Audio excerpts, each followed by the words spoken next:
Hey guys, it's about beer 30. Let's go see what's in the fridge today.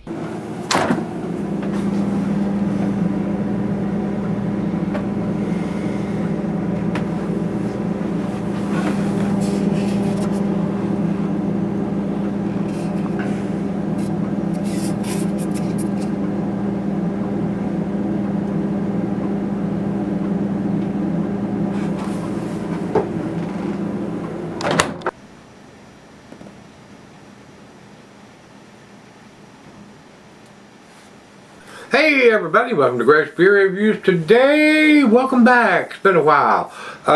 Guys, Noah sent me a beer mail package a while back, and I think it was in January, and he was with Rogue Ales, and they'd come out with a new Dead Guy IPA. And a couple weeks, and it was tasty beer, guys. It didn't blow my hair back on my socks off, but it was tasty for a 7%er.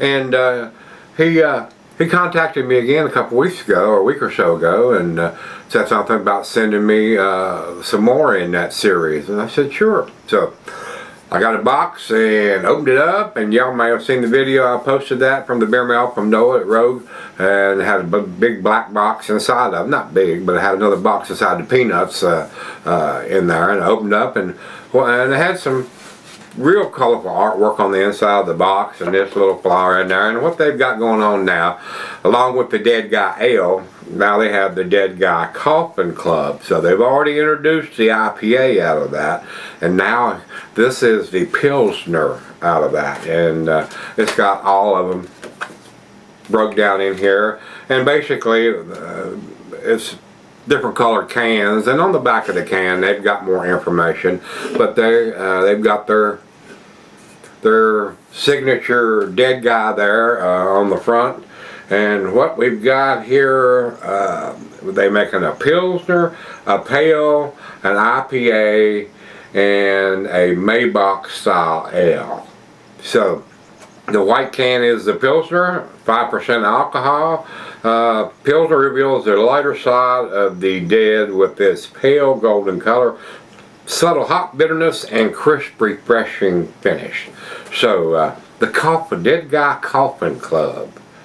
So it consists of the IPA, Pilsner, the Pale, and the Dead Guy Ale. So they've got a whole row of beers in the Dead Guy series now. So I'm not typically a Pilsner lager-esque guy. I drank them for years and years, and they, you know, for a lighter beer, this is going to probably have more taste than the macros are going to have. The Buds, Millers, Coors, and all that. But I'm a hoppy. I did brew some lagers when I was brewing, and I hopped them up substantially. They were way more hoppier than your typical macro lager was. So, and I enjoyed it. And there are some IPLs out there, India Pale lagers, where they're been hopped up a little bit more. But anyway, let's get back to this. Rogue's out of Oregon, guys. It's a fairly new release. Under the bottom it says, want to chat, text us, and has a phone number, canned on January 30th, 23. So, here we are into March. So, let's see what this, and it also has the IBUs on it, 34 IBUs. So, 12 ounce can here, guys, and then the commercial description on Untapped is exactly the same thing I just read off of that thing here. So, let's get it into the glass. Once again, Noah, thanks again for the beer mail package. And guys, he sent me the IPA, and I just reviewed that back in January, so I'm not going to re-review it. Something I reviewed that close. So, but I do appreciate him sending me another one to enjoy, but I'm not going to re-review it. But we're going to find out what the other three are all about. Quite foamy. Anyway, I expected a very light golden color, macro lager-esque light golden color, and that's what it is, guys. I must have poured it a little aggressive. I wasn't expecting it to be that carbonated, but it may have been the way I poured it. But big bubbles, typical lager-esque looking. To the nose we go. Yeah, and to me, guys, this style of beer, I get the grassy, grainy, little maltiness.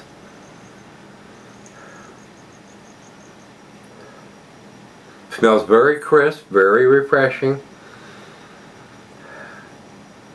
Some people say they get a hay aroma. It's just more grassy, grainy, maybe a little lemon. But a good summer beer, a good pool beer, a good session beer at 5%. It's a little lower than my go-to range, but should be fairly crisp and refreshing for the warmer days. Now it's getting ready to get cold again. So hopefully all the stuff that's blooming is not going to get, but I got a feeling that it's going down in the 20s, so I got a feeling some of those are going to die. Let's dive in with this. Let's make this die. Cheers, everybody. Cheers, Noah. Appreciate it.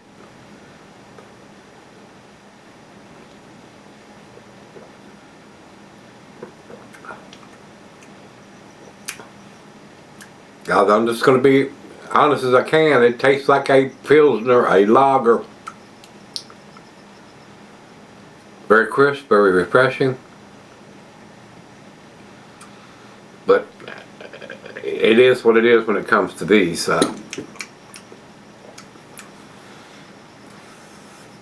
Tastes like a Pilsner. I mean, I don't know what else to say. Pilsner lagers, both to me, are grassy, grainy. Maybe a little floral, herbal from the style of hops that they use, which is usually a European Saaz, Tettnang, Kent Golding. I mean, some of those lighter hops, which I have the more earthy, floral, herbal aromas than the pine, grapefruit, oranges that the Northwest hops have. So, guys, I'm gonna go sip on it and see what we end up with. Alright, guys, I'm back. Got a little left.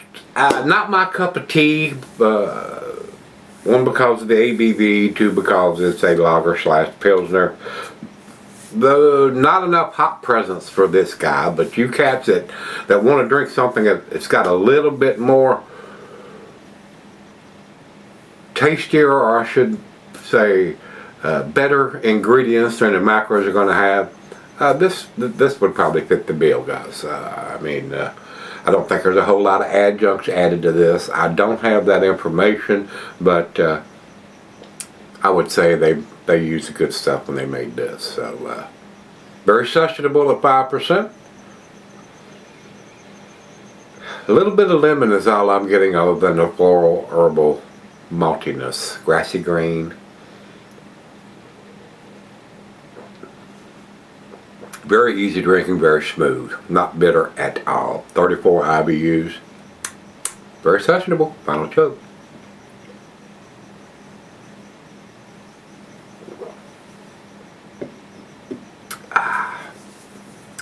Rogue Dead Guy Pilsner. I don't think it's world class by any means, but you guys that's looking for something a little tastier, I think it would be a good transitional beer. Something with better ingredients again. I think this is going to be a little more expensive than what you're going to pay for those macros, but you're probably going to get a better quality product there. So to me, guys, it's a tasty beer. I'm going to give it a B+. 88 for me on this one. We don't have anything over it. They've got it listed on Beer Advocate, but nobody's commented. So somebody listed it and didn't say anything or post anything. Untapped has only had 33 people comment on it. So, and they have it at 3.74, and that's right at the top of their B. One more 3.75 is into the B+ range. Is the way I look at their scale. So it's worthy. It's worth picking up, especially if you like this style of beer, the Pilsners and the lagers. So I think it's well done. Just not this guy's cup of tea. But again, the Dead Guy Coffin Club. If you're interested, go to over to the Rogue's website and check it out and see if you can get your hands on it. I don't know if it's going to come packaged like they sent me. It may be available in the stores like that. So real nice package when you open it up. It's got a great big colorful artwork on the inside of the lid there. So check out the beer mail video if you don't know what I'm talking about, because I do show that how I got it. So if you've had the Dead Guy Pilsner, a new release from these guys, like I said, we got several different versions of the Dead Guy series we're going to do. So till we meet again, let's go see what's in the fridge.